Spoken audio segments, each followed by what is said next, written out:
Up next on today's episode of the Sonic Alchemy Podcast. I think when I first finally heard that song, that I was like, oh, this is an interesting song. I could tell where its influence or sort of where the lineage of it went. Something I think that they do really well on this whole thing, and having really only listened to this record, is they know that the chorus is the thing. Mm-hmm. So they put a ton of focus and energy on how do they make their choruses stand out. I had to kind of make a bit of a breakthrough about my own perceptions about stuff, because it's a very 90s sounding record. I'm going, okay, well, even if you kind of heard this before, like, try to judge this just based on the songs, and are they good examples of, like, good songs from the era? And that's where things started to shift for me. Another space song, Stuck on You, Heliotropic especially. That song is so cool. The bass sound on that, so and, like, the whole vibe of that song, I was like, I wish the whole record was like that song.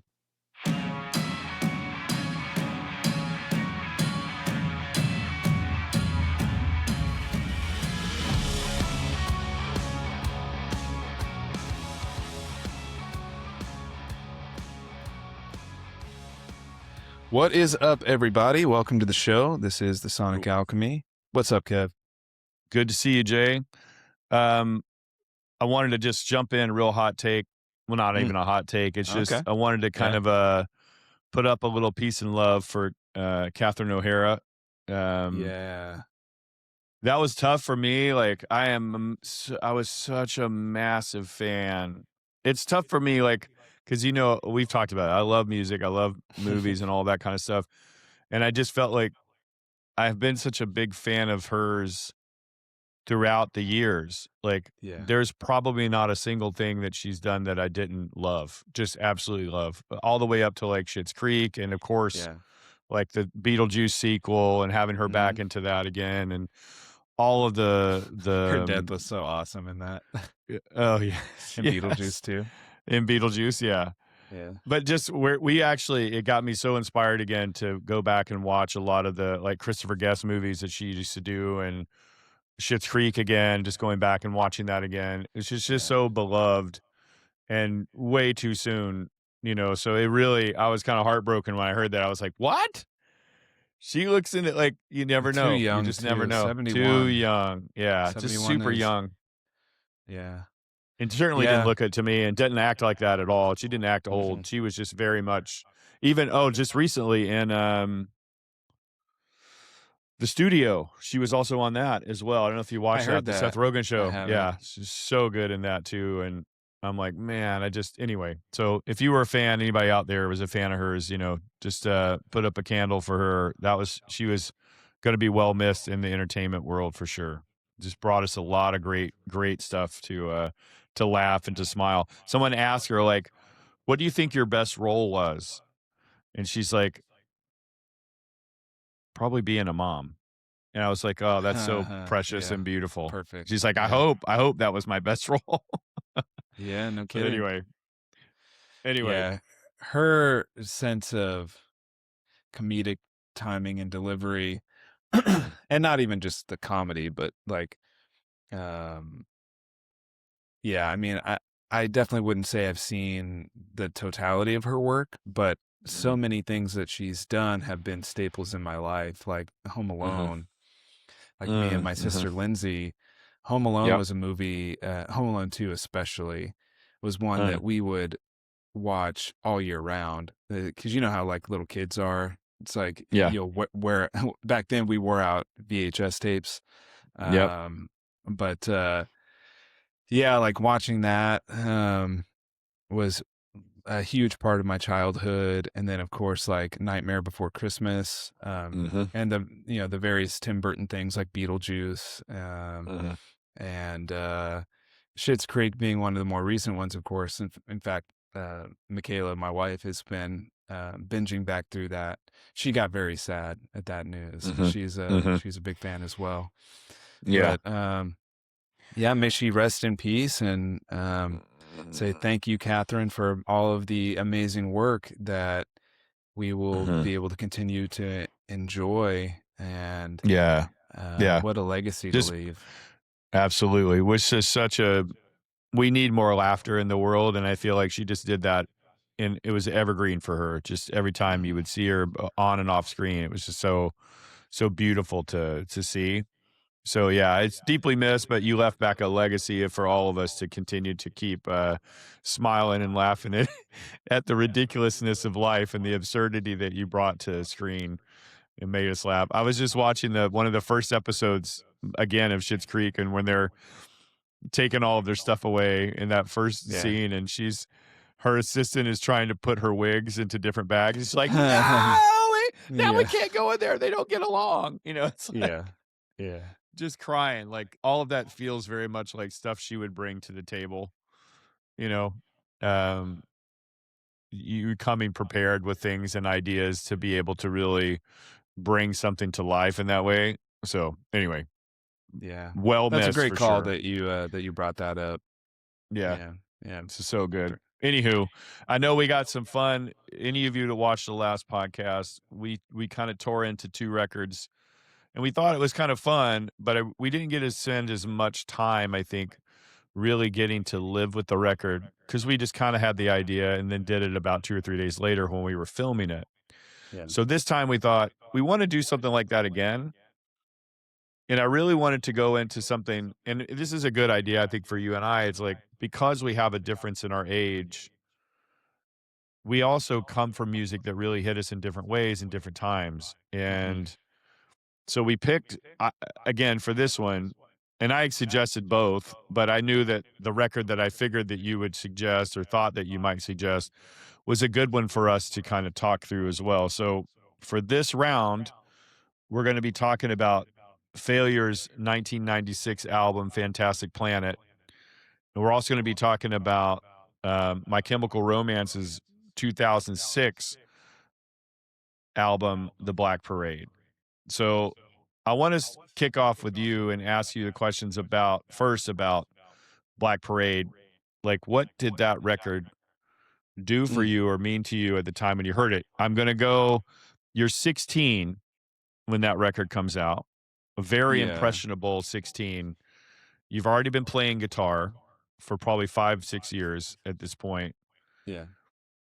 and you're starting to find from what we know already from other podcasts as well, you're starting to find your musical identity. So how did this record strike you? Were you already getting into this sort of emo type vibe that they brought?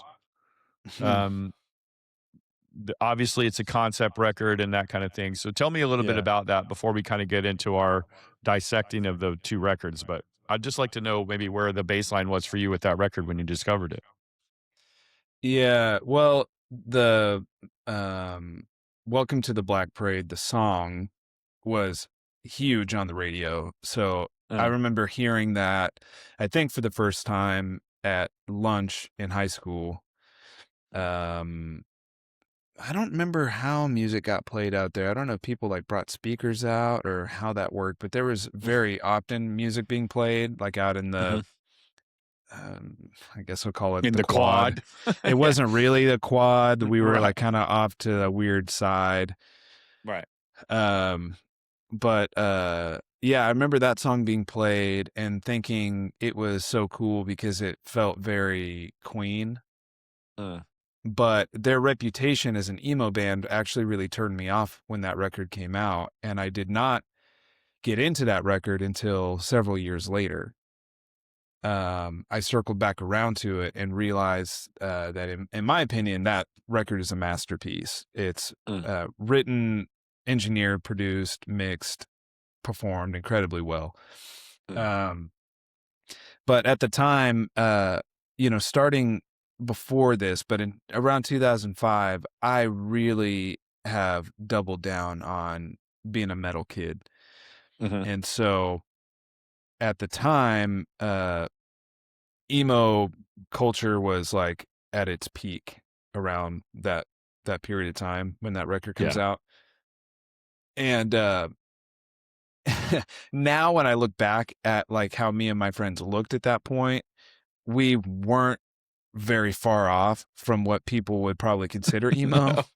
I You hope we know, could pull a photo up of you long because I hair. love that long hair, kind of wispy over the Yeah. eye.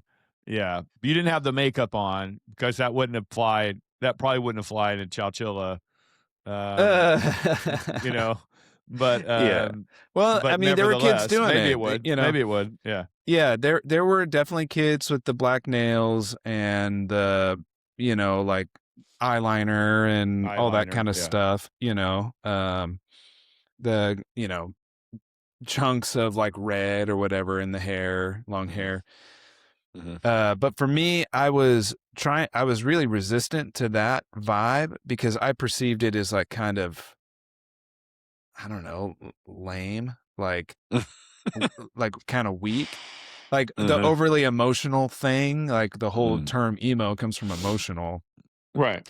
And a lot of that music at that time was kind of whiny, you Mm. know? And I was way more into like at that point it was metalcore, which still Mm-hmm. exists, but you know, it's those things have changed so much since then. So I was listening to Trivium, Azalea Dying, Killswitch Engage, Shadows Fall, All That Mm-hmm. Remains, like those kind of bands. Avenged Sevenfold definitely was in Yeah. there. And so yeah, I was more into bands that screamed, really heavy riffs, Mm. that kind of thing. And so that record I just kind of assumed, even though I thought that song was pretty cool, uh I just assumed that that record was not for me. Right.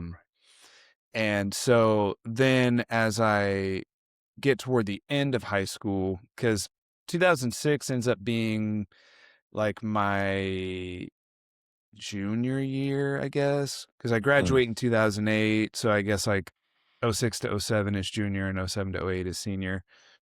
Um, and yeah, once I get toward the end of high school, graduating somewhere around there, I circle back around to that and I go, this is phenomenal. Um, Mm. and my vibe and taste in music was starting to really evolve at that point too. I was still definitely a metalhead, but I Yeah. was starting to get to a point where I'm like, I need some variety in what I'm listening to. Yeah. And things were starting to feel a little stale. So that was a big breath of fresh air because it comes across with all this energy and all this enthusiasm and all this charisma Mm-hmm. that wasn't present in the other music I was listening to, which was typically Uh-huh. very heavy, uh, not just musically, but like the subject Lyrically. matter and Yeah. everything is Yeah. like very dark and heavy. And Yeah. the Black Parade is a heavy lyrical Mm-hmm. concept. You know, it's Mm-hmm. about cancer and death and all this kind Mm-hmm. of stuff, but it's done in a way that feels kind of like whimsical Mm-hmm. oftentimes and lighthearted and death is just a part of life kind Mm-hmm. of attitude that wasn't necessarily present in the other music I was listening to. So there was a bridge to it, you know, there were some Mm-hmm. relatable components, but it was definitely a different take on Mm. a subject that made it feel really fresh for me at that time. Yeah. There was I think from my point of view, I definitely did not listen to this record at all when it came out. Um I was not listening to a lot of rock radio. I was still in 2006. It's probably going to be like the Yeah Yeah Yeahs, Hmm. maybe the Strokes second-ish record, third record in there. More like indie Um and alternative. it was still very much in that space. So the emo scene, and we've talked about this with 30 Seconds to Mars. Like I didn't go back. I think it was you and meeting you. So it's probably 2013 Hmm. when I watched the documentary, whenever that documentary came out, and it was like, all Yeah. right, I'm going to go give this a shot, and then go back and listen to like The Kill and everything on that first album, or I guess it was their second album, and Yeah. then This Is Yeah. War, right? Life is whatever the first record was. That to me is really great. Those two records certainly turned out to be Those are the really only good. 2 that people need to Yeah, if you're not already into that band, just yeah, listen to those 2 and yeah. yeah.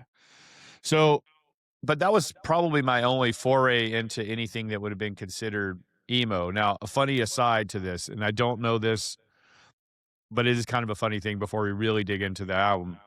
Yeah.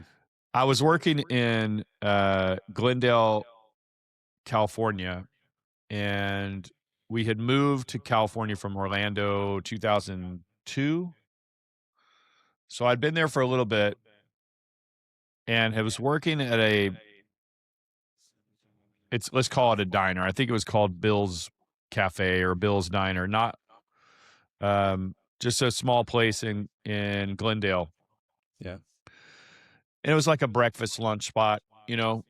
And I remember seeing these for me at the time, 5 dudes coming in that were in the full gear, like the Yeah. whole red sweepy hair, the things, but they it wasn't, I don't know how to describe, this wasn't mimicry. They looked like they were the ones that kind of created it, if that makes any sense. Okay. Well, I don't know. Meaning it didn't feel like a kid on the street doing that. It felt like the clothes and all that kind of stuff were a bit tailored to them, Mm. I guess. I don't know if any of that's really resonating at all, but oh, hold on just a second. Billy's Deli.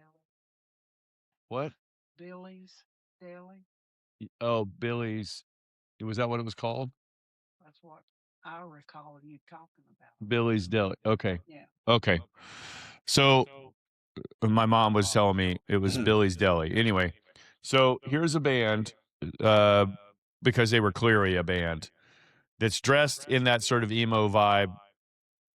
And they had tattoos, and there was a guy, big hair, and kind of Yeah. all this crazy.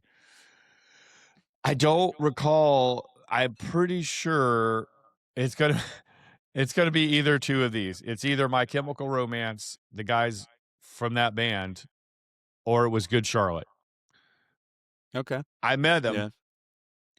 and I had a really good time, and they were great and fun, and we chatted about music at all, but they were working on a record, and I think they were working on a record in Burbank is what I remember. They were somewhere in the valley working on a record or finishing. So knowing that this record came out in 2006, that would have been a place around the time and when they were working on the record, because from what I read, they did Well, it pretty quickly. it But probably would have been their previous one, 3 Cheers for Sweet Revenge, I think it was the yeah, if it album ends up before being that. them and wasn't That Good had Charlotte, I Helena don't, on yeah. it. That was like their big breakout song. And I think that comes out in like 2004 or Okay. something like that. 2003, Yeah. 2004. So I've never really been able to place it, but I was like, I did actually at that time, because I couldn't remember. I remember going home and telling my now wife, Lisa, I was like, I met a band, younger kids, seem really cool, fun hang, but I don't remember. So I think I ended up playing both of them because I was like, I'm trying to remember who they were. Yeah. Um, and so I did kind of listen to them briefly, and I realized, okay, this is not really my thing. I just wasn't really feeling that at that Yeah. time. So I just kind of put it away and was like, okay, I'm not either one of those bands, to be honest. And there's no slight to them, because I'll tell you how I feel about this record in a minute. But I just thought it was kind of funny. I don't really remember which one of those bands it was. Is Good Charlotte even considered that, or are they sort of more in the punk Yeah, they're thing? so fans of emo would have also been into Good Charlotte, although they didn't fall. They kind of carried in their own space a little bit. Southern California band, so that would make sense for them to be around that area because they're from SoCal. I don't remember where My Chemical Romance is from. I believe They they're strike both me as from a there, but I Midwest might be. band, but Oh, I could be wrong. maybe not. Yeah. there was a lot of emo that came out of the Midwest. But yeah, Good Charlotte, they have more of a punk influence background, I would say, than strictly emo. If I think about emo, I think about like maybe AFI. Okay. Yeah. I think about what are some other bands around that time? Let me do let's do a little search here. So they're from New Jersey. My Chemical Romance was from New Oh, Jersey. okay. And then of course some recording and mixing and so forth done in LA. I just looked that up because I was curious about that myself. But yeah, it looks like they were from Jersey. That makes sense. Jersey. So New Jersey. New Jersey. So Fred Armisen. Yeah, it's good. Anyway, so oh yeah, like Alexis on Fire, Alkaline Trio. They have All American Rejects, which I don't know that I would agree with that. Yeah, Anne Berlin at the Drive-In. That's interesting. I am going to kind of pull into that one in a second too. At the Drive-In, cherry for picking sure. some of these that I feel like might. Coheed and Cambria, also not really a band that I would consider emo. I would not have put them in that category whatsoever. Yeah, not at all. I mean, they were adjacent in that space, but doing something else entirely. I feel like, yeah, A Day to Remember at that point probably fit closer into that. Although, you know what I think I realized looking at this is that most of these bands, this was like a pretty diverse group of music that all kind of got lumped into the emo kind of thing, because maybe there was a lot of that aesthetic going around, but in some ways maybe akin to like what we call grunge. It's like, can anyone actually tell me what grunge is? Right. Because none of those all bands the big sound grunge the same. bands sound totally different to each other. Or like when I hear someone say, "Oh yeah, it's like alternative." It's like that genre is so broad it doesn't mean anything. It's like right. So I think there is some of that, and it was more speaking to like a time and place, and then like a visual aesthetic of the band, which is really skinny people in skinny clothes with long flat ironed hair and eyeliner, you know. And if you were doing that kind of thing, then you were emo. Okay. So it was like pulling from goth and pulling from metal and pulling from maybe like the shadow side of 80s glam, you know, reemerging in you know, its shadow form as emo in a weird way aesthetically. It's very it definitely like borrowed from effeminate looks, you know, effeminate looks. Yeah, a bit androgynous in that way. Yeah. Well, shall we dive in, or that we're any already other in? thought? I mean, dive into the okay. So maybe I'll kick us off and kind of talk about my breakdown on the record. So I had not listened to the record. I have heard Welcome to the Black Parade again years, probably 10 years later. And again, memory's not great for me to remember which band I actually listened to when I saw them in the deli, but it could have been either one of them. But it didn't make enough of an impression on me at that time to really go back and want to dig in even further. I just thought, oh, these are some cool guys. Let me see what they do. Yes. But so both of the records, Fantastic Planet and Black Parade, are concept records. They both deal with a lot of dark subjects. Planet is a concept 100%. record? Yeah. Okay. Well, that was lost on me. Yeah. Oh yeah. And again, we'll talk about that in a second. But understanding this and the character in the Black Parade, and I love concept albums. We talked about plenty of these in our past. I'm always a sucker for them in any form, usually. So I went into this really from, I just wanted to listen to it as a person that never heard the record. I said, all right, let me see what all this is about. I'm trying to go in it with any preconceived ideas. The emo scene, by and large, is gone in Yeah. 2026. Yeah, You know, definitely. 20 years later. It So all evolved into other things. I just kind of wanted to hear, what does this record sound like? It's 20 years, right? Yep. So what is this record? How does it hold up?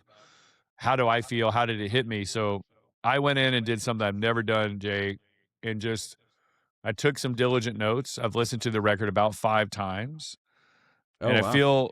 feel pretty good about an assessment on the record from my point of view. I'll say I enjoyed it. I did. It is heavily influenced by a lot of things that I did love and appreciate a lot. There's Beatles in there. There's The Wall, very present in a lot of songs on this record. So they are borrowing from the greats. Queen, clearly in there. There's T-Rex in there from the glam period, or the New York Dolls, if you wanted to go that direction as well. There's a lot of things where they really had a good canvas of what they wanted to do. And I think Gerard, again, understanding him as a singer a little bit more, he's definitely has some character to his vocals and how he approaches the songs. So the whimsical is a perfect word that you shared earlier about the vibe of the record. There's dark themes there, of course, and this sort of character going through a pretty tough thing and transforming, I guess, if you will, and reflecting back and looking forward and all those things that you might find in a record in that space. So, but as I was going through, I just took a couple things like the end, for example. That song feels very much like The Wall's In the Flesh. The second one, there's 2 In the Flesh on that song, on the Wall. Not the very first one. It's going to be the second one, like second side, if you will. Okay. Very influenced by that. If anybody goes back, you could challenge me on that one, but 100%, there's a lot of that song in the end. Dead, very cool. Cheap Trick vibe to me. It's like, I want you to want me swagger and swing in that song. That was like really cool. You could tell that's that a perfect really, really comparison. Cool. Yeah, totally. And again, there's actually tinges of Cheap Trick in this record to me as well that I really loved. I don't talk about Cheap Trick a lot, but they're a great band, a very influential band. Yeah. And I imagine that if you're these guys, you probably listen to some of that stuff as well. But the sort of swinginess to that and the sort of stomp and dead very much felt like a Cheap Trick, I want you to want me kind of vibe.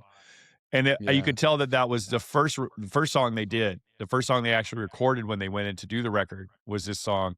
Oh, was so it? It felt like a continuation of maybe what they were doing.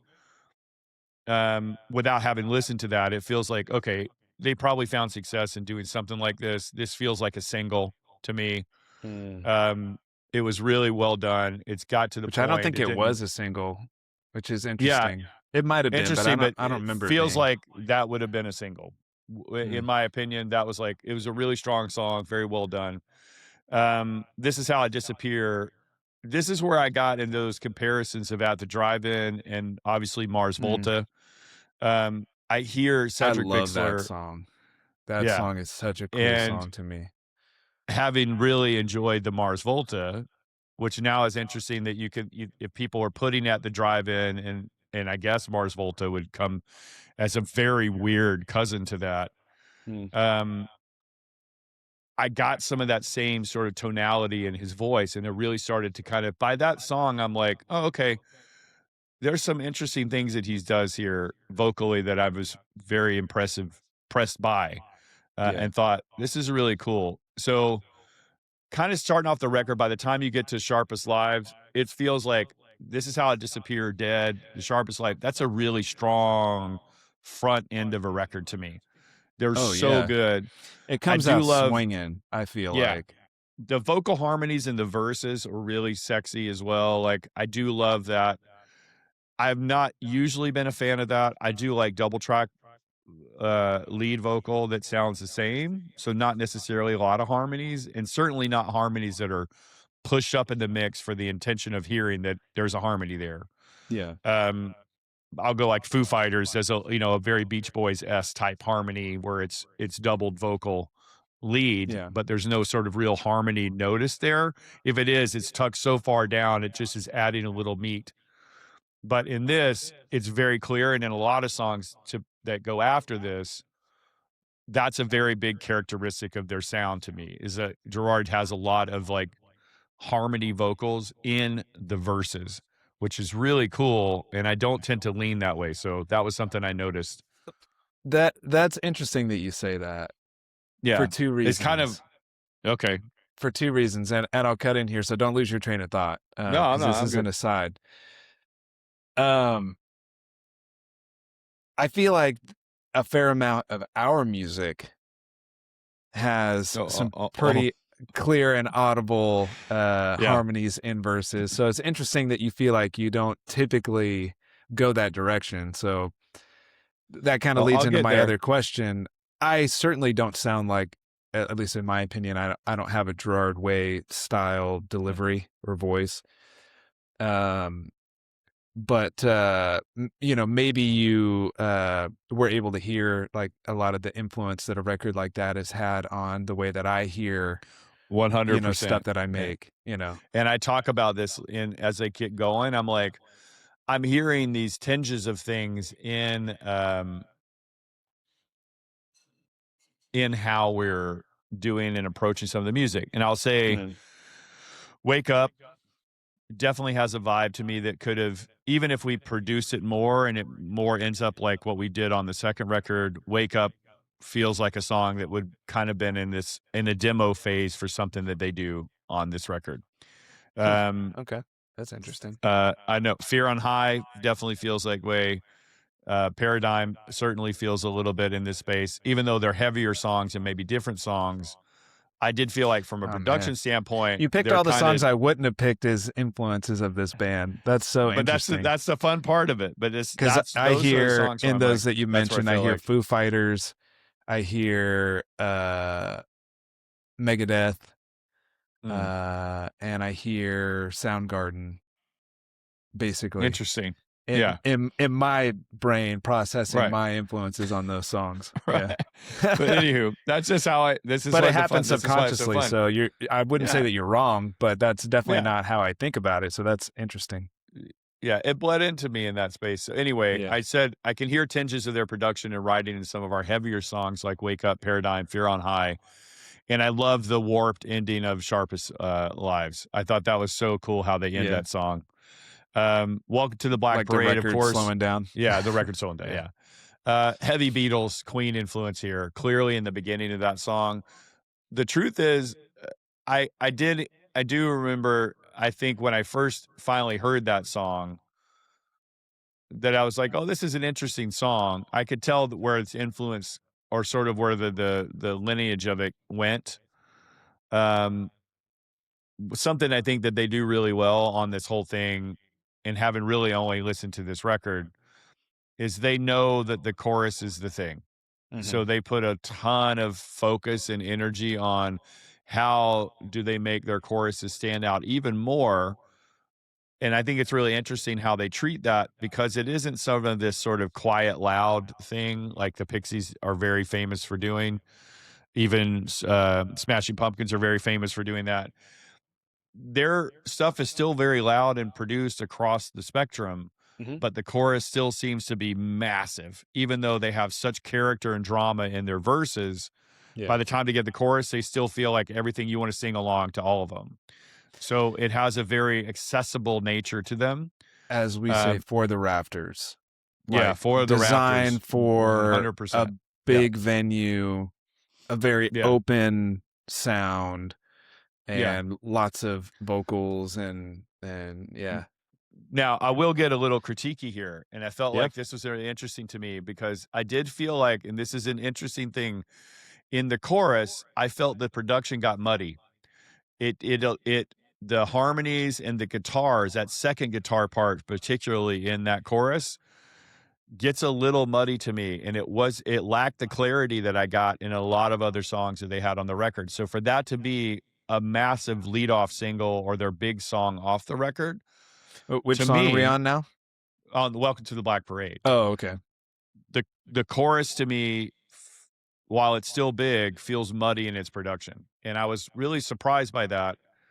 That's just how it took it to me. And I listened to it in the headphones, I listened to it in the truck, and it got muddy. In both places, it felt like, ooh, maybe it was the second guitar that was stomping on the chorus harmonies or something, but something in there in the frequencies We're really talking about the messed with me. carry on part, or okay. Yeah, Huh. yeah. I never felt that way. That's interesting. Yeah.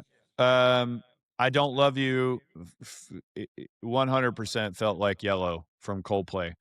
It did not grab me at all.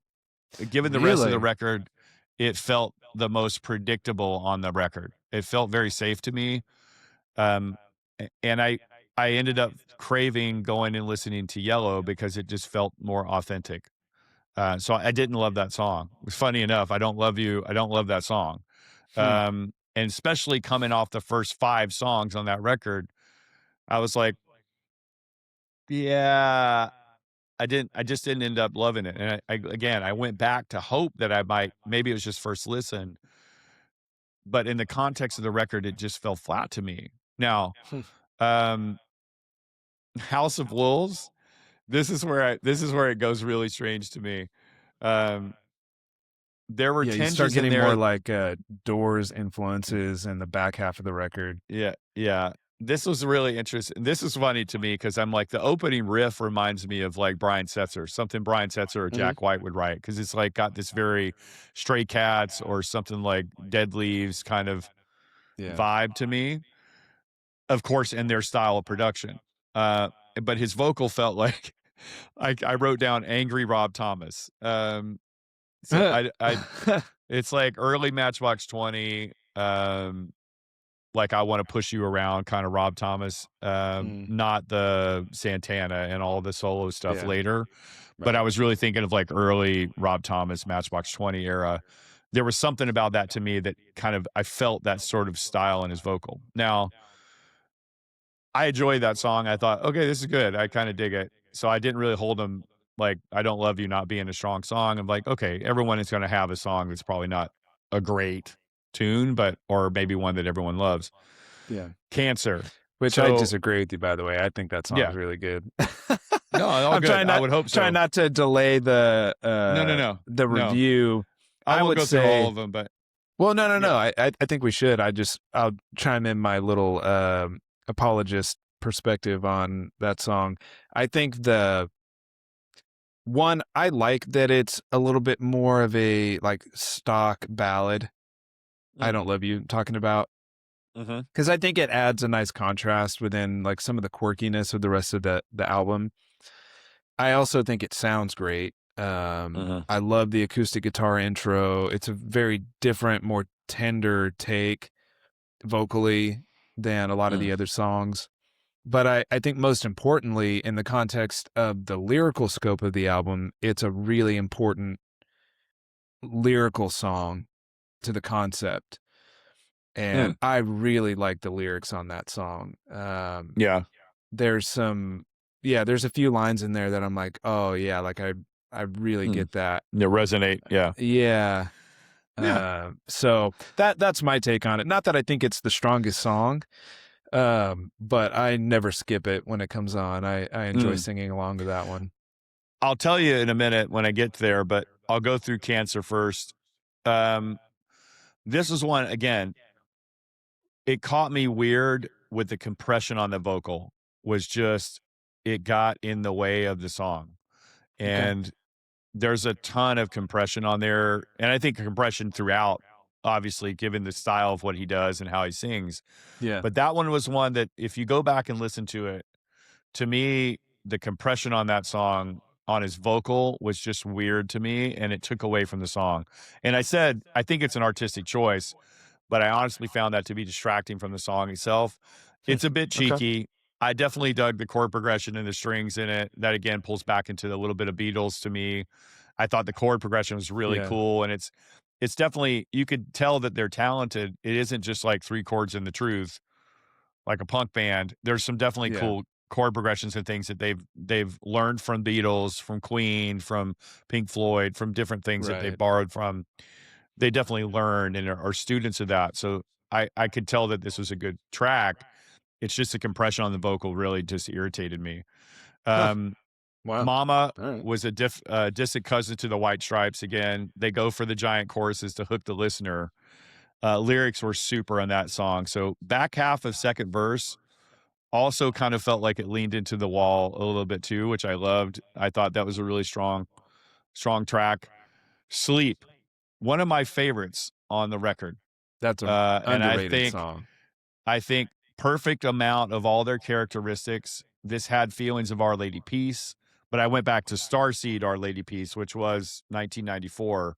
I wasn't familiar. I know Our Lady Peace has continued to do that, and you told me they're sort of a contemporary. And I went back Well, and no, looked. I'm like, because oh, they've been doing songs around that time as well, but they kept putting out records around that same time. I don't know that band. When you sent me that Yeah. song, I just pulled it up and saw that it said 2006. So I was yeah, like, because I there's a don't. remaster. Yeah. Yeah. So what I asked was like, did they go back further, not realizing it came out 10 years prior? So I'm Yeah. like, if not, I don't know how this would have been influential because it came out at the same time. right. I Yeah. understand now. Yeah, that was my point. Yeah. Yeah. The rest of the songs, and I didn't get into too much detail about this. I love the ending of the record. I thought Teenagers was really fun and cheeky. Yeah. Had a very T-Rex vibe to it as well. It really stuck to me. Like, this is a record I would go back and listen to. I felt it's fun. It's whimsical. There's a lot. The songs that I didn't really love would not take away from it being a really great record. Very well produced. For what it is, I imagine this would be the pinnacle of an emo movement if you really wanted to call something that. I think this is probably like the gold standard for what that would Absolutely. be. Yeah. And I can see why so many people. There's a girl I work with who's probably falls in around the age of when this record would have hit her, probably same age as you, close to. And Yeah. I said, "Yeah, we're going to be reviewing this song or this record," and she's like, "Oh, that record is so great," Yeah. And it immediately kind of took her back to being a teenager. So I can appreciate, I think, where it lands in the world for people and fans and all that. And of course, they've gone back and they've done this record in its entirety since they've sort of reunited and got back together. But on the all, like, I love the influences it drew from. I thought the production was really good. A couple of weird artistic choices to me that I didn't love from a production standpoint, but it didn't pull away from the really um, overall production and song. I think really great batch of songs all in all. A fun listen, different twists and turns that you wouldn't necessarily expect from a band like that. But it also taught me, like, don't judge a book by its cover because they got, flat-eyed hair and makeup on. They're great, talented musicians that clearly know how to write some good stuff. And so, yeah, all in all, a strong record, not a record I would have listened to without maybe you or somebody else telling me, oh, you should check out the record. You might dig it. And Yeah. again, loving the bands that they pulled from. I thought it was really great. A focused work from them and probably a statement of what they were trying to do at that time. Yeah, well, totally. I mean, I think you're right. It definitely is the gold standard of that particular thing. And I think from that moment onward, emo disintegrated and started to turn into a lot of other things. It was kind of like that was the big final firework display of that thing. I want to clarify something I was saying earlier because I realized I mixed the songs up. I Don't Love You, I do like. I do like that song. But what I was thinking of in my head was a different song, and that was Disenchanted. That's toward the back of the record. Disenchanted is the one that I feel like is really great. I said that on here in my notes. That was the strongest of their slower tunes on the record by far. I said, great harmonies, strongest of the ballads, if you will. Yeah, so everything I said in relation to I Don't Love You, I actually meant for Disenchanted. So it's got like the acoustic intro, the softer vocal delivery, the really important lyrics for the whole concept, tying it together. It adds like a much needed perspective, I think, to a lot of the dark themes going on, and it's a more optimistic. Yeah. I mean, it's not, but it also is. It's kind of this reflective look back on this person's life as they're getting toward the end of it, and thinking about all the things that sort of like got them to where they were, and some of them as positive and some of them as negative. Yeah. Yeah, I love that there's a hidden track on the record too. Yes. Yeah. That's something you just don't see anymore. Like that's No. a lot of fun. And it's such a weird song. Yeah. Excuse me. I think the last one that I remembered having hidden track was from Coldplay. Yeah, that's true. Yeah. Yeah. Yeah. But that was also fun to get there. It's tough when you go into streaming how ghost tracks aren't the same as you would find on a record. Yeah. So when you're playing totally. a vinyl and you just got to keep going and you're still sitting there kind of absorbing everything, and all of a sudden you hear something new, you're like, wait a minute, what? This is not on the record. And that's a really cool head trip. Yeah. I think that's really fun. But when you see it in streaming, it kind of takes away the mystery and allure of it a little. Yeah, definitely. You know, but it was a really cool track too. But yeah. And that's a decent transition point actually, maybe. But what I want to say is, so in the era of CDs, do you remember, like, because I remember this is how it worked on the hidden track on CD, and I remember seeing this on some others, although I can't remember them offhand, is how it would get to the end and, you know, you see the time going up, right? Because it's like to the end of the track. But when it would get to where they were going to do a hidden track, it go negative. It would go negative and it would do a countdown. Yeah. And that started to become my giveaway. That's a really weird idiosyncrasy of that era of listening to music, but I don't know why I think of that so fondly. That was like a really cool thing to be staring down and going, wait, why is time going in reverse? And then you'd start hearing a song that wasn't on the track listing, and it's like, oh, how cool. Yeah. Really fun surprise. If I gave this a rating, and maybe we don't have to do this, but I'll do it anyway. I think I would give, I'll give it a really strong 7 out of 10. I think it's got staying power. The production still feels good and modern even today, 20 years later. The batch of songs do hold up, and I think they're really fun. And it doesn't feel like you're going into a time portal, maybe from the genre that it represented, perhaps. But just on the whole, if you didn't know about whatever, emo or whatever you want to call it, and you just listen to it on the whole as a record, I think it's got staying power. So I'm going to give it a solid 7 out of 10 for me. It was really good. Yeah. That's interesting. Yeah. I would rate it differently. It's a different part of my experience growing up, so I'm sure that has a lot to do with it. I do think it's the kind of record that the more you listen to it, the more it grows on you also. And so it benefits from that period of time where people did listen to the same thing for a while. And you couldn't just skip to a different record. And so the more time you spend with it, you start really appreciating a lot of the odd corners and trapdoors musically within a lot of the arrangements. I mean, what I think is great about it is that although it's from the emo era and has a lot of the staples of that, I don't know, movement or genre or whatever. Right. Like you, I feel like it holds up in the sense that there are so many classic rock influences, and it is so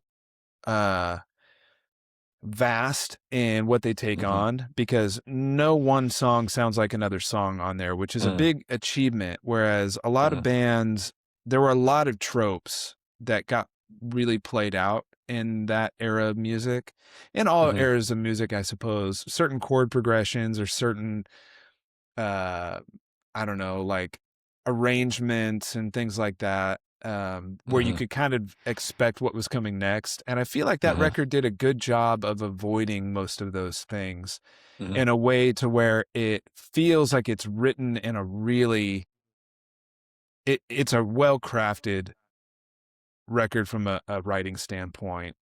100%. And so, if I didn't tell you this is emo, you might go, well, this guy has a really unique delivery vocally. But once you get over that, you would go, well, this feels just like good music. Yeah. And Yeah. so I appreciate that about it. I think Yeah. I'm probably giving that record something closer to like an 8.5, Mm. you know, maybe on a certain day a 9. It's hard to Okay. think that Yeah. anything is perfect, but that record is one that I always come back to, and it's like visiting a friend you haven't seen in a long time. It Yeah. feels really nice to just like kind of give them a hug and sit down and hang out for a while, Yeah.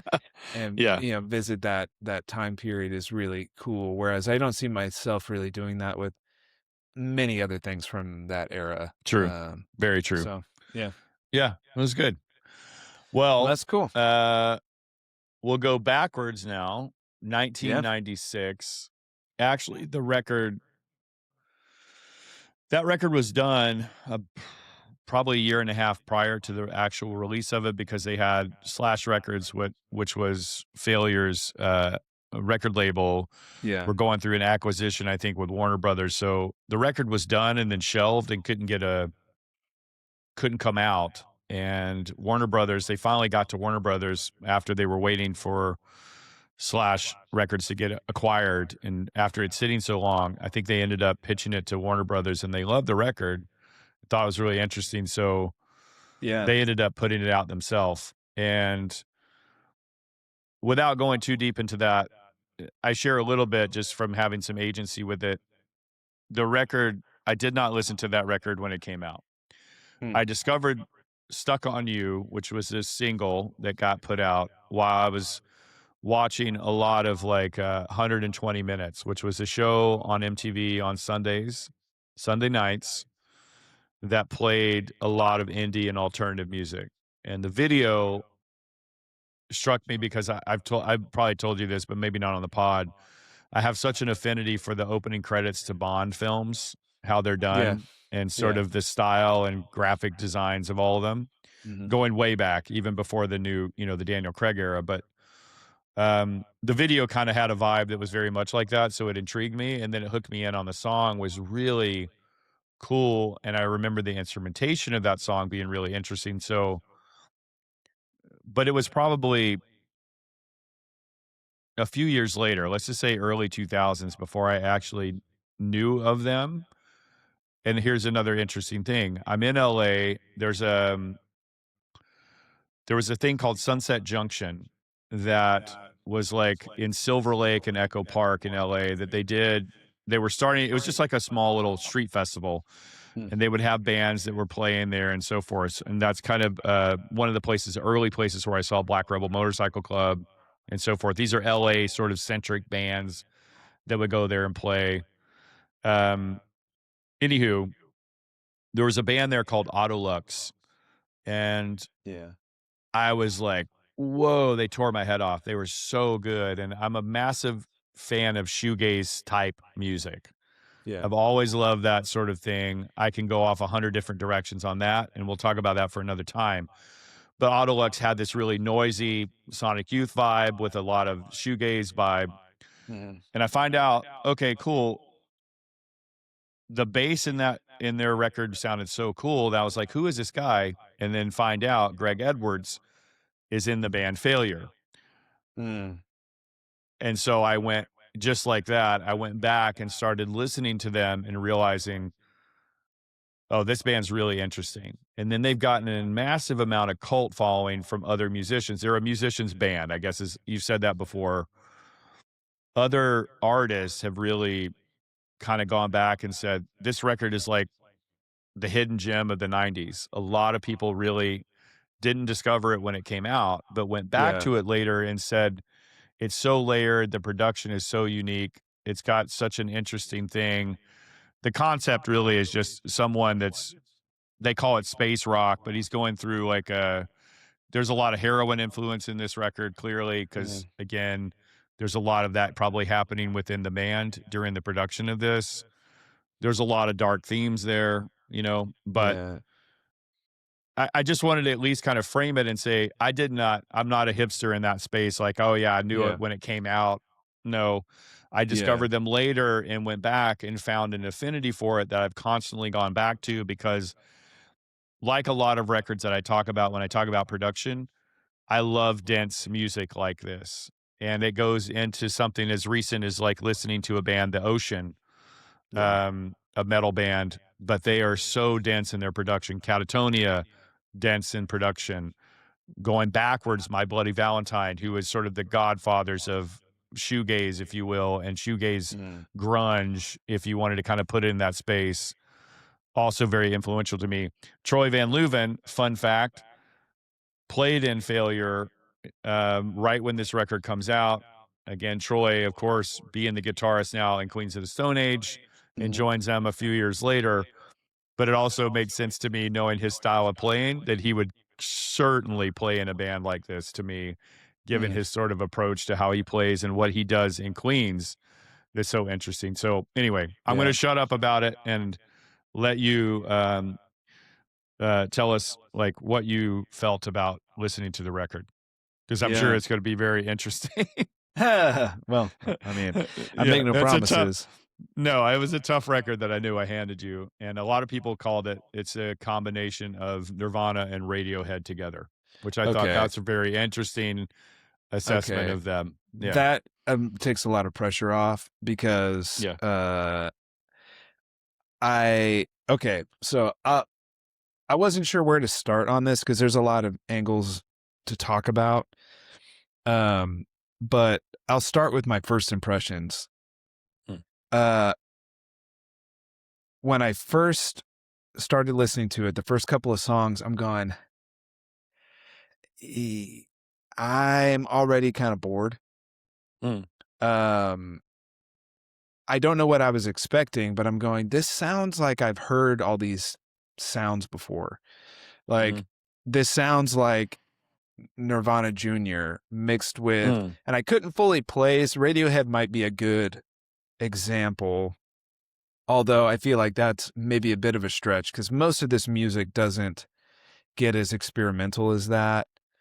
I felt like, I don't know, like maybe Weezer's a bad comparison too, but vocally sometimes the delivery struck me a little bit more that direction. Yeah, I could hear that. And so I'm listening and I'm going, okay, I'm a little uninspired by this. And then I paused and I did some self-reflection. And this is where like I had to kind of make a bit of a breakthrough about my own perceptions about stuff. Is I had asked myself, I'm like, okay, well, just because you've heard some of these things before, you're hearing maybe some of the influences of the time, because it's a very 90s sounding record. Like I don't know how to articulate that better, but the 90s had a very particular thing that they did, and it's not all about instrumentation even, but there is some of that. We'll get into that. So I had to listen to it and I'm going, okay, well, even if you kind of heard this before, like, why don't try to judge this just based on the songs, and are they good examples of like good songs from the era? And that's where things started to shift for me. And I will say I enjoyed the back half of the record like 10 times more than the front half. That's what a lot of people will say. Yeah. Oh, really? Okay. Yeah. That's a big, this is great to hear because this is fresh eyes, and I've not told you any of that stuff, but that is a fan's perspective, particularly the last 4 songs on the record. Yes. Oh my God. People dude. say they just smack everyone in the face. And that's where people so go much and say, better. Yeah, why didn't you just have a tighter, more cohesive record with maybe 10 songs instead of 17? Take out some of the segues and just go for those back. Yeah, you're beating me to the punch on some of this. No, all good. Go ahead. Yeah, the back half of the record is so much stronger, and I feel like now, if I didn't know any better, I just assumed that maybe this was their first record, which it's not. It's their third. And I'm going, okay, the first half of the record, basically, other than Pillowhead is really cool, even though that song is particularly Soundgarden-y to me. I hear like the vocal in the chorus of that song reminds me of something Chris would have done on like Bad Motorfinger or something maybe. Yeah. I wouldn't say the song sounds like Soundgarden, but I hear more of that part of the 90s as opposed to the Sure. Nirvana part of the 90s Sure, that sure, I hear sure. through Yeah. most of the rest of this. Though, yeah, the first half of the record, other than maybe that song, all felt very like kind of stock 90s, like exactly what I would expect from any middle of the road, mediocre, didn't really break any ceilings band from that era. But once it got toward the end, I felt like I started to get a much clearer sense of identity from the band. And I thought those songs were so cool. Like Stuck on You is the only song I recognized. I knew that song. And I was going to ask you, because you probably know offhand, I didn't look it up. But that cool sound that is like the hooky sound that starts off the song and is in the choruses. Yeah. That distorted sound. What sound is that? Do you know, like, it sounds like a keyboard. Is it a guitar? Yeah. Are you sure? From my understanding, yes. And I could be very wrong in this, but I don't recall. Here's the thing I'll say. Like Adam, I'll probably butcher this, Grudiciel or whatever his name is from the War on Drugs. They are craftsmen with sound. So yeah, Ken Andrews, of course, produced, engineered, as well as Greg, did a lot of that work. So they are students in sound, like Trent and people that we talked about as well. So their crafting of that, and what's interesting about the band too, not to get us on a far aside, seeing them live and hearing the record and saying, God, there's so much production in this. How on earth are they going to pull that off as a 3-piece? They do. I don't hear, there's no backing tracks. Yeah, they're a 3-piece. So to hear that type of fullness in sound, and then go and watch a couple of clips of them pulling off some of those songs, it's like, Jesus, they do that live? Holy crap. That is what blew me away. But if you look down at his pedal board, at least back then, it was pretty massive. So when I've seen them play it, they play that. He plays that on guitar. So well, yeah, I'm sure, but it doesn't sound like the that sound, on opening the record. I'm so almost 100% maybe there's it's a something keyboard. else in it.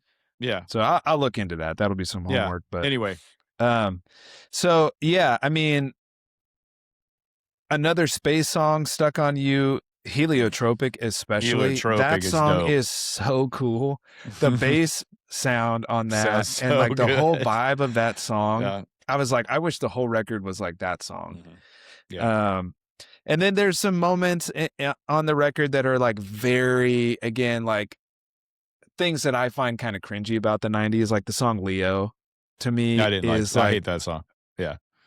That's like what I think of when I think of cringy 90s. I'm going, like the songs that are like about a certain kind of person and they're kind of cheeky, but they're kind of like, I don't know. It rubs me the wrong way for some reason. I love that record and do not love that song. Yeah.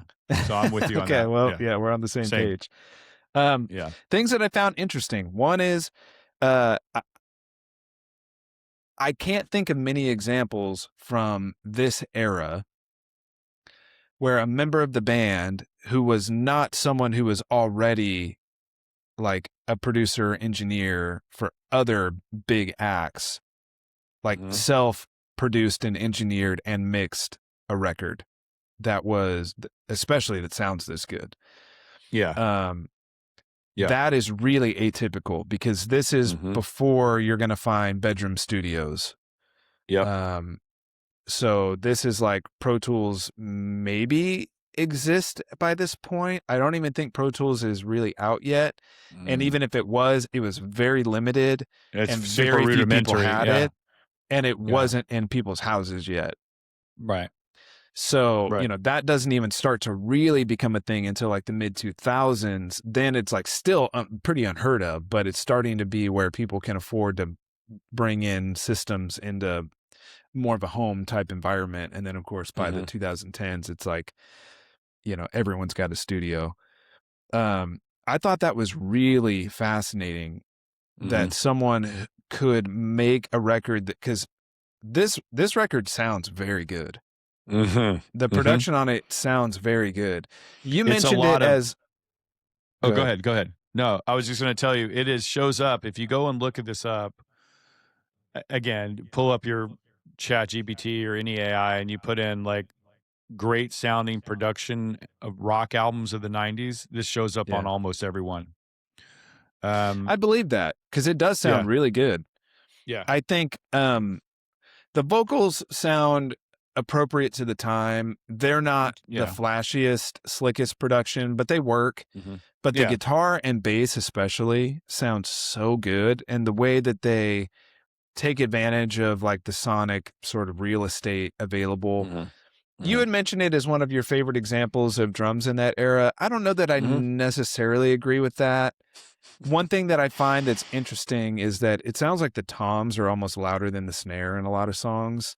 The snare gets really washed out to me at times, which again is not atypical of that wall of sound type production. I think a lot of times the drums do have to take a back seat for that, but I feel like there's other examples of drums just being harder hitting and a little better sounding to me in other recordings.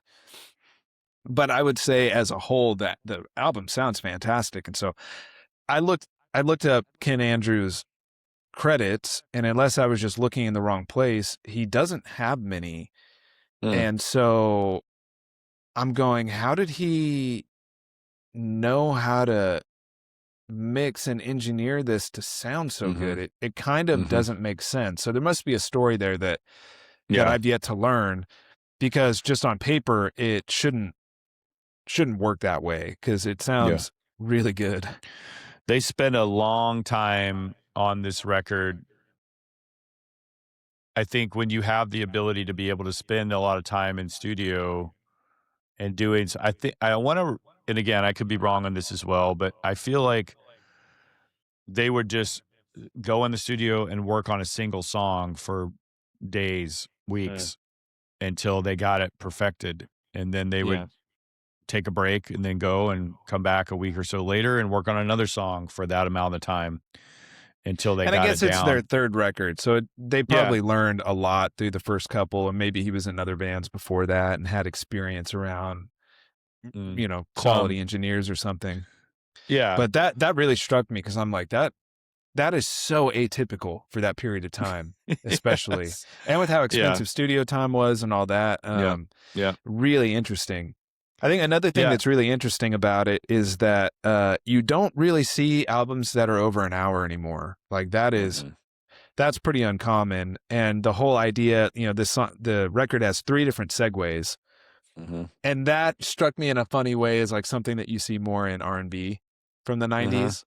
And beyond that too, but R&B is like very it's commonplace to have lots of like interludes, and they wouldn't call them segues, they usually call them interludes, or they're like spoken word pieces or instrumental things, stuff to kind of keep the flow of songs connected and interesting transitions.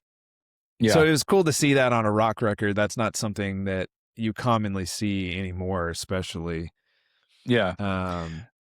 I think the second, so if you broke the record up by the segues, if you will, okay. So here's how I would take it down too. Like Saturday Savior, Sergeant Politeness, Segue 1, Smoking Umbrellas, Pillowhead, and Blank.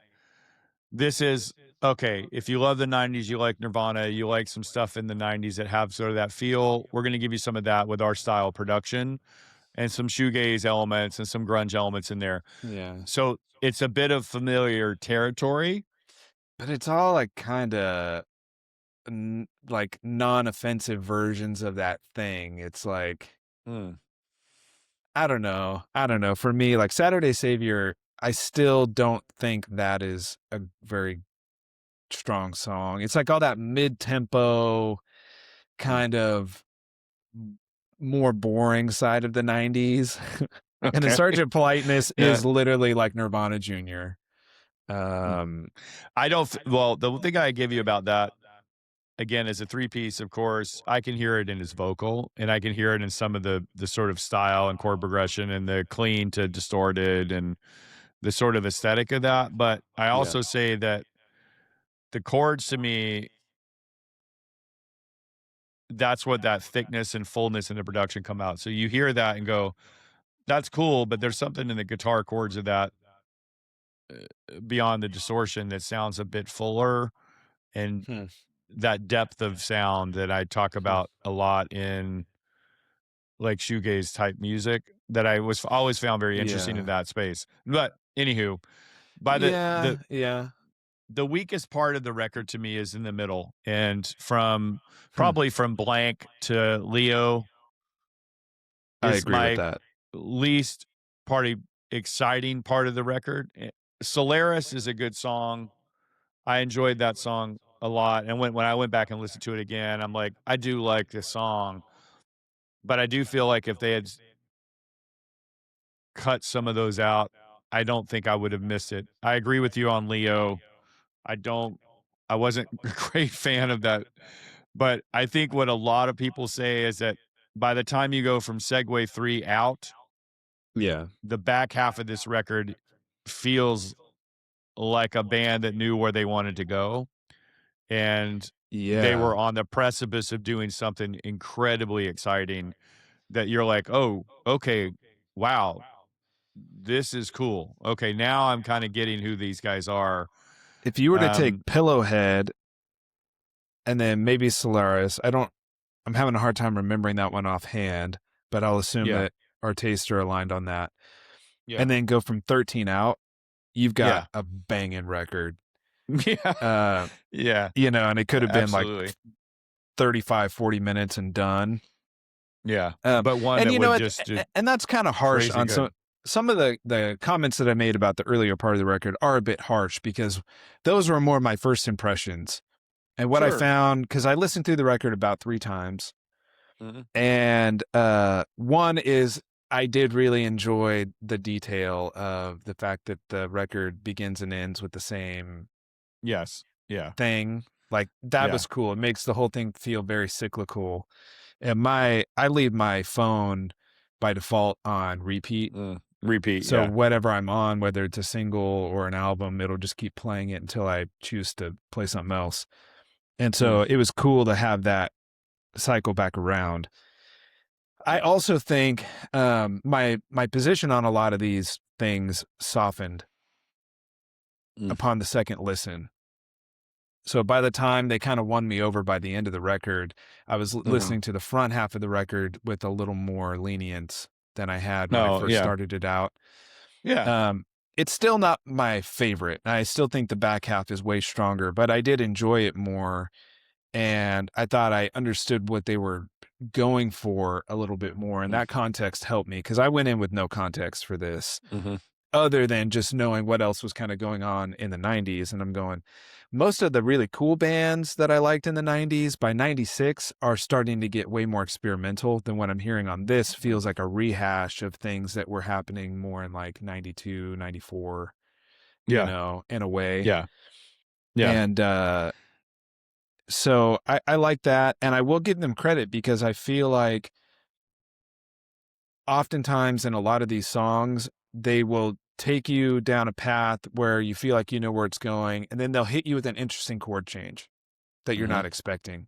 And I'm not saying like it's complex music per se, but they will keep things sounding fresh by going to a place that maybe you didn't expect and having an interesting chord change or just like a fresh chord that hadn't shown up before.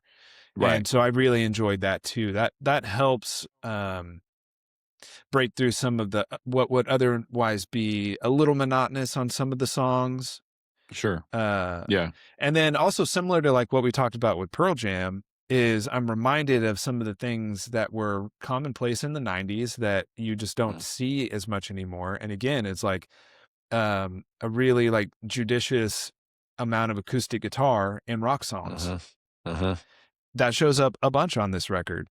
And that showed up a lot on No Code and a lot of other examples we could pull from in the 90s.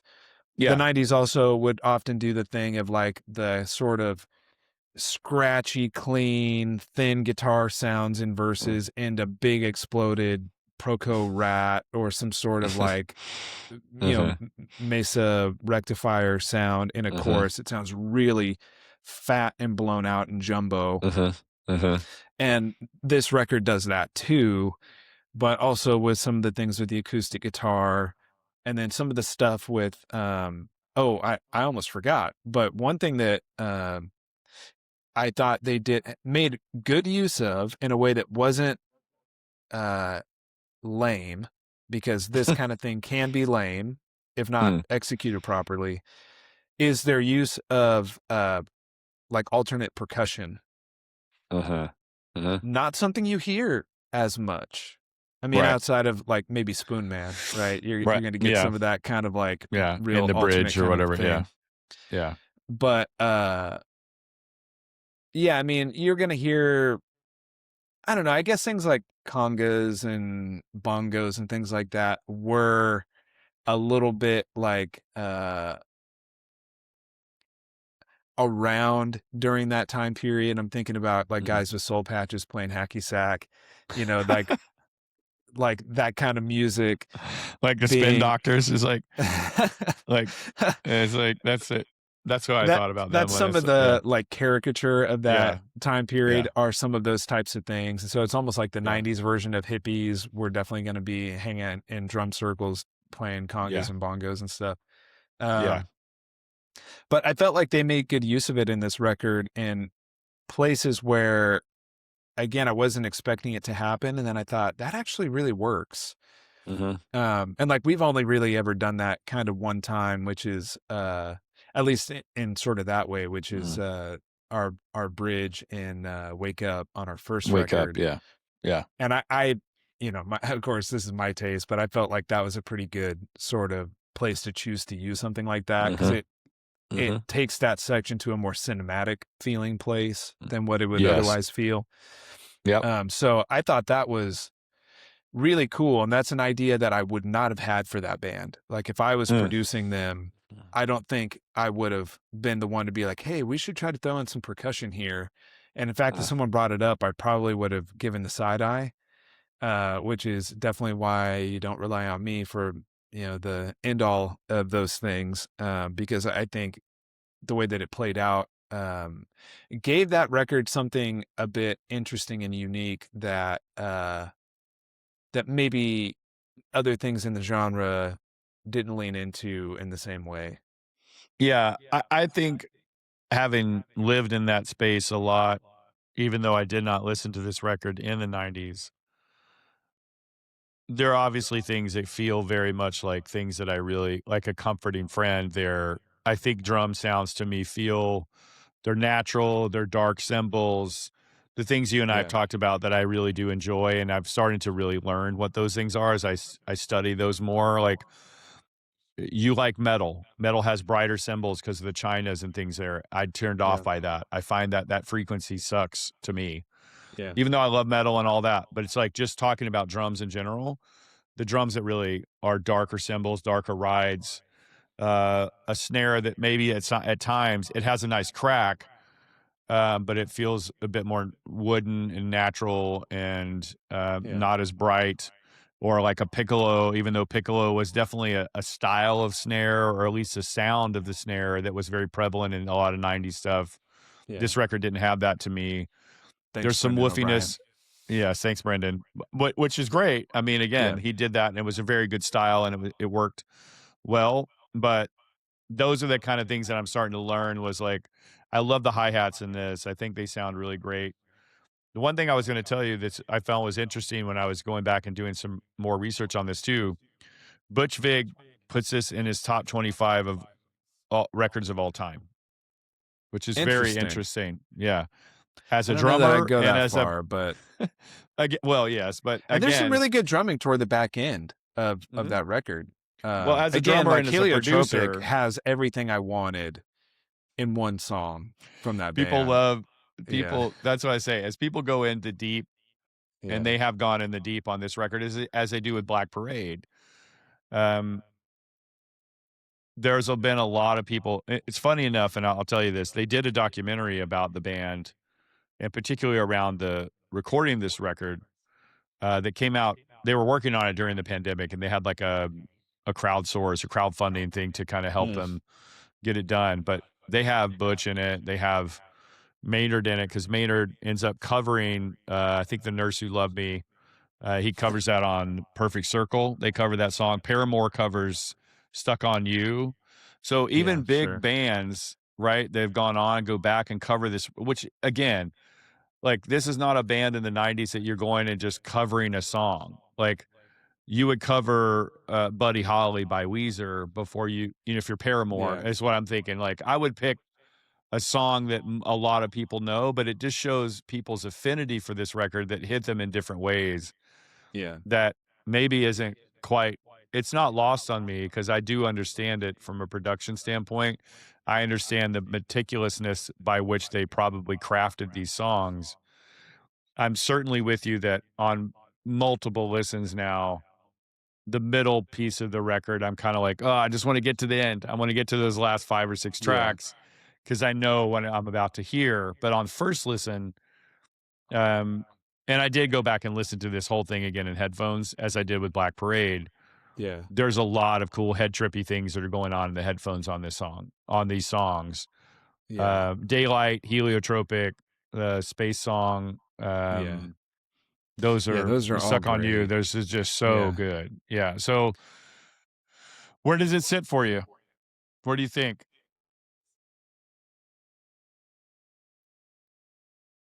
Well, that's hard to say. You know, I do think that if I had heard this closer to in time that it came out, I think it probably would have hit me a little bit harder. Because I do think it's a really good example of that era. I think like if I were to open a time capsule and that was like, we're way in the future and I'm like, oh, okay, what were the 90s like? And I listened to that. I feel like that would be a pretty good sort of like piece to show like this is what that era sort of sounded like. But I also don't necessarily think as a collective work that it elevated itself high enough to be considered like something that was like a crowning accomplishment of music in the 90s.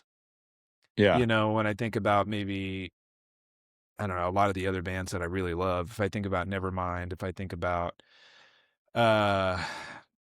Super Unknown or maybe The Downward Spiral or maybe I don't know, there's a lot of really and that's just sort of in the hard rock space, I suppose. Right. But I feel like it doesn't necessarily rise up to that level in a way that I feel like the Black Parade kind of was the crown jewel of the emo movement. I don't know that this was like a crowning accomplishment of like grunge or hard rock at the time. But I do think it's really good. And there's a lot to really appreciate about it. So I'm glad that I know that record now. If it didn't have those last 4 songs on the record, this probably would have been like a 4.5 to me. I feel like the end of it made me go, yeah, if I saw this band live and I heard those songs, I probably would be like in altered consciousness, which is kind of what seems like the point of those songs kind of are. Yeah. So I feel like I give it a 7 because it's a really good example of the era. The songs, the production is excellent. I give the production like probably an 8. I give the songwriting in general probably more like a 6. With the exceptions being some of those songs are such standouts that really raises the average to me. Right. And I think there's a lot of creative things happening in there that make it really a cool example of like, I had the thought listening to it of like, I wonder how long it's going to take for music to get back to this, like, I don't expect things to repeat so closely that they're doing the same things again. Right. But there's a sense of freedom in music in the 90s that has really been non-existent for quite a while. Yep. Where you would get lots of combinations of things, and it was like just really commonplace and normal to hear it, like acoustic guitars in heavy songs, or the percussion element, or even a lot of the vocal melodies, and not just in Failure, but in a lot of bands from that era. There are times where vocals are kind of atonal at times, or have melodies that land in spots at times that feel like they clash with the underlying chords in a way to where it creates a lot of tension, and you don't really hear that anymore, which I find interesting. It just seemed like there was a lot more that people were willing to just accept as creative, interesting music at that time, that has since been refined down to such a purified, distilled essence now that it's become uninteresting a lot of the time. It's homogenous. Yeah. I think the thing that I love about this, and I'll say this too, a couple things on that point.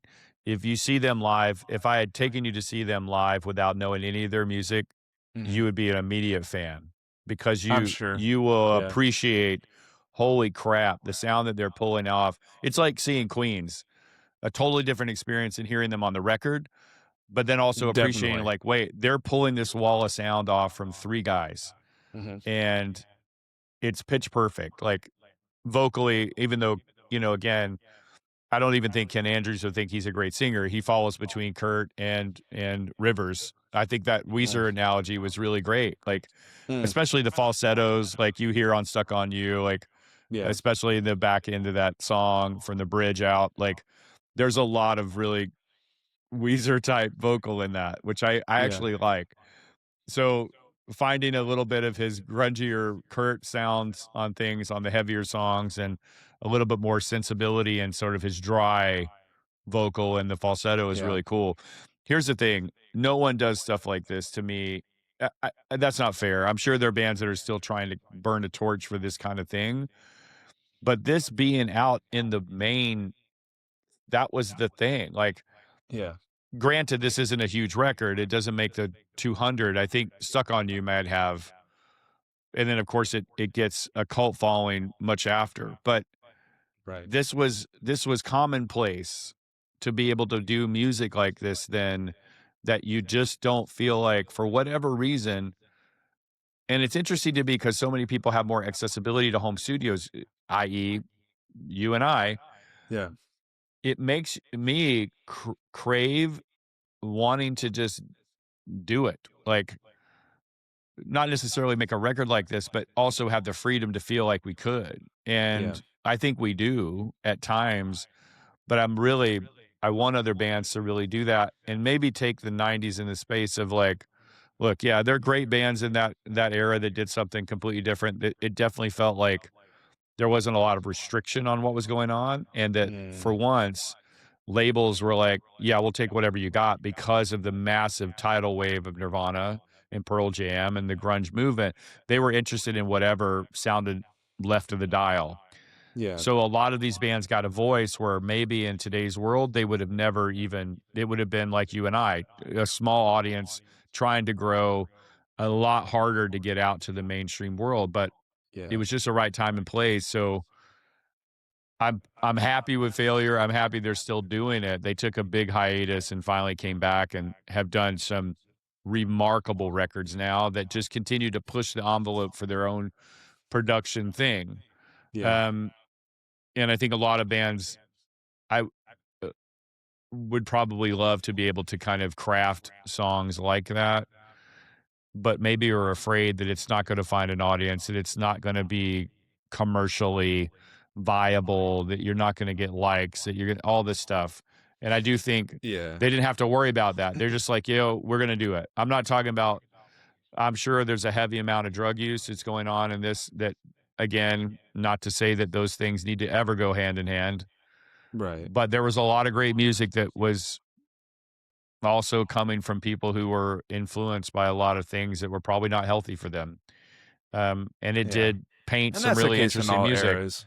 That's the Yeah. case in all eras. But I think you hit Yeah. on something that is the truth. And I think the natural cycle is that people will rebel against this again. And it's just a matter of when, not if. I'm But it's like, feeling it needs to. Yeah. yeah, it's like if you want to be, if you're, let's say you're trying to be successful in something right now, and you go online and you look up like, okay, how to grow my YouTube channel, or how to gain followers on Instagram or something like that, right? A reasonable thing to Right. look at, because you're trying to find and build your audience, and you can't completely ignore the present circumstance of technology and the way that the world works, because that's also kind of foolish.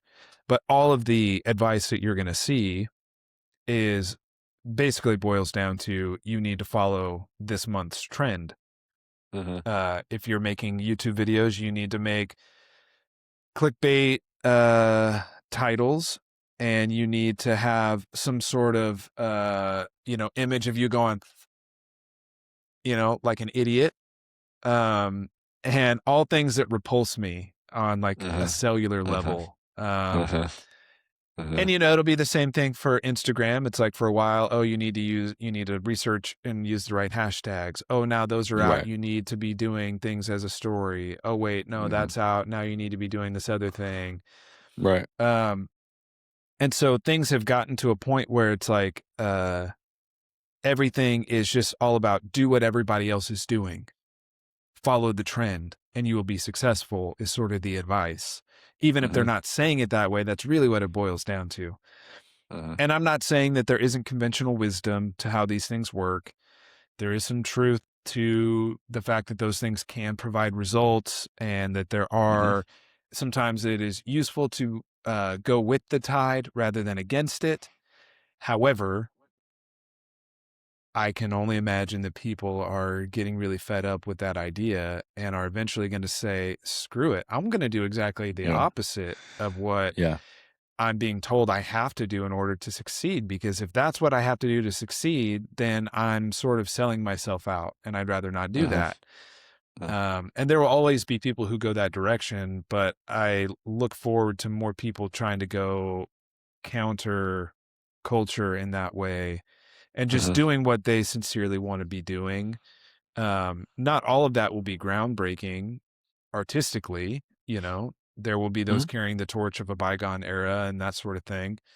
In some ways, I feel like we do that. In other ways, I hope what we do sounds fresh to people. But even if, whether it does or doesn't is irrelevant to me, because it's what I really love to do.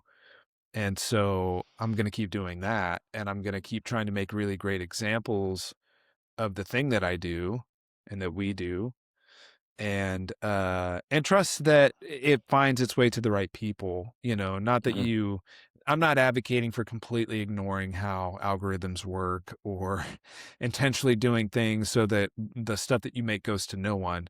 You have to be smart, and you have to be savvy on some level to these things, and have an awareness of what's going on.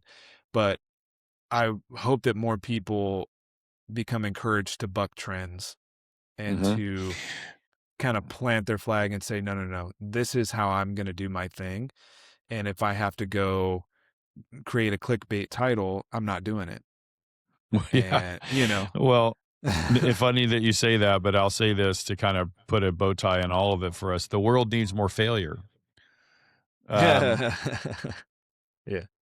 They do, in the sense of they need more people to be able to go, we're going to buck trends, as you say, and do music that we feel is enjoyed. And if congas feel like they work in the middle of a song, we're going to do it. I don't care. I don't care if anyone gives a crap about that or not.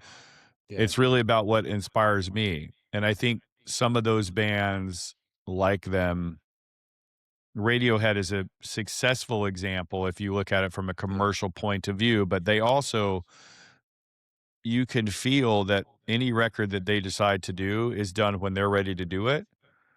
And it is going to be something that is probably going to be a lot different than maybe what you might imagine. And Yes. they've been able to kind of live in a space where even Trent in that space in Nine Inch Nails, like, he's not chasing trends. He's not chasing the need to go and get on radio anymore. And I think they've lived it and done it. So they're just like, I just want to do whatever. And you know my style, you know what you're going to likely hear from me Yeah. because I've developed an identity, but I'm Right. also looking to do things in a different way. This band also does that. I think even in the sense going back to My Chemical Romance, I could have easily written them off as a band that's like, yeah, okay, whatever. Just sure. Right. Here's your emo, blah, blah, blah, blah, blah. It's heavily produced and, you probably didn't write half the songs. But as I dug in and really tried to remove myself from that sort of snotty idea about it, Yeah. they are talented guys that did what they wanted to do. And Yep. they did put probably the beginning and ending of their movement all in that record and say, cool, no one else is probably touching this. No one else is really coming close to this kind of thing. And here it is, right? This is Yeah. it. So good luck, but this is our defining achievement and crowning achievement for that period in our time. I think Fantastic Planet for Failure was one where they're like, we just don't really care what anyone else is doing. Yeah. We like what we like, and we're going to do this, and we're going to bring the kitchen sink to our production, and maybe somebody finds it. And the interesting thing is, people did probably a decade or so later Mm. and go, what is this? It's like finding a relic in a time capsule. And they're like, Yeah. oh, Yeah. wow, this is something I didn't remember. And even for me, having lived in that space, it was a really exciting find to go back and go, wow, this is really cool. And it informed a lot of what I really do love, what I like to create in Yeah. music. There's even things about this that when you and I have talked about production in our own songs, I'm like, oh, can we try this? Can we do that?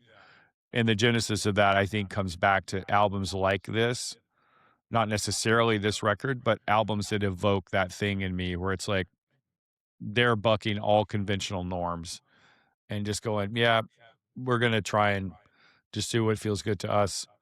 And if Yeah. it makes it out there, cool. And if the record drops us, whatever, maybe it'll find its audience. And, it did. And they're still doing stuff and still out there continuing to create music. And I know My Chemical Romance got back together. They're still, I think, still out there Yeah. doing They've been stuff or touring for a little bit. I don't remember if they did new record or new music or not, but They put out a song.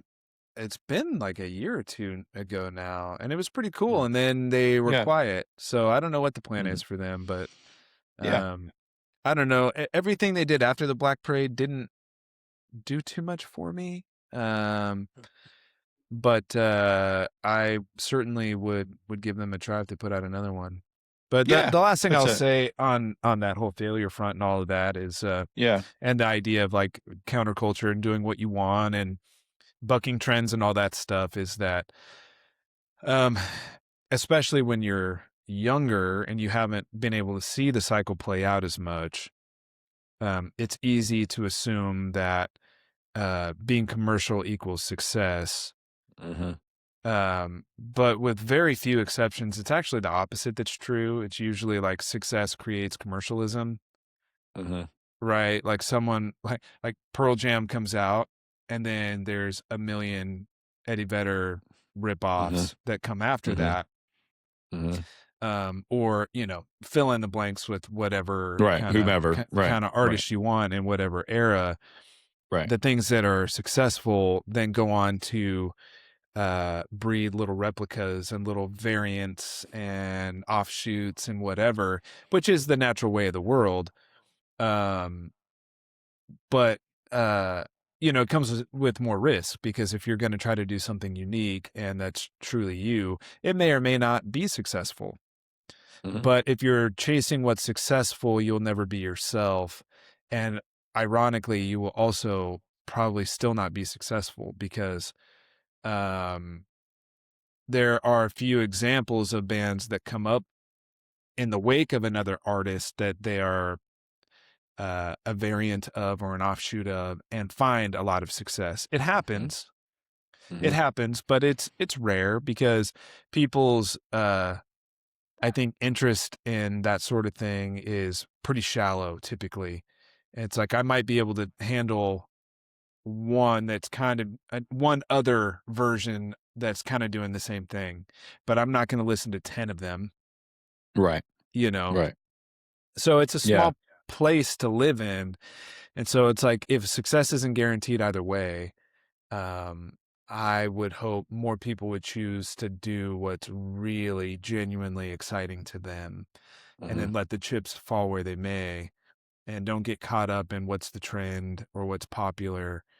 You know, I think, Gaga is a good example of someone in the pop world who came out firmly in the pop world with pop sensibilities, but with such a different persona and delivery and approach to the genre that one, good luck trying to rip that off. So there is an advantage to being that unique, is that it's hard to replicate. Yeah. Queen being another good example, or there's a million of them that are like that. Prince. But it becomes really like tremendously successful even within a world that is very transient and flavor of the month typically. She goes on to win her millionth Grammy this last week. Yep. And although she takes influence from a lot of really great places, ultimately what she does is hers and hers alone. And I think there's something really commendable about that, Yeah, I agree. I think, and you said when you dig for things like this that we're talking about, people that sort of buck the norm and do things a little unconventional. Yeah, in some cases, Gaga being one, they find an audience and they become successful and they keep doing whatever they want to do. Yeah. It's interesting that record this last record she won a Grammy for is a super great record. And people called it a return to form. But for her, it's like, I was just doing all the other stuff and kind of miss getting back to some dancey things that I was doing in the beginning. But it's always been me. I'm not a return to form for me. I was the form.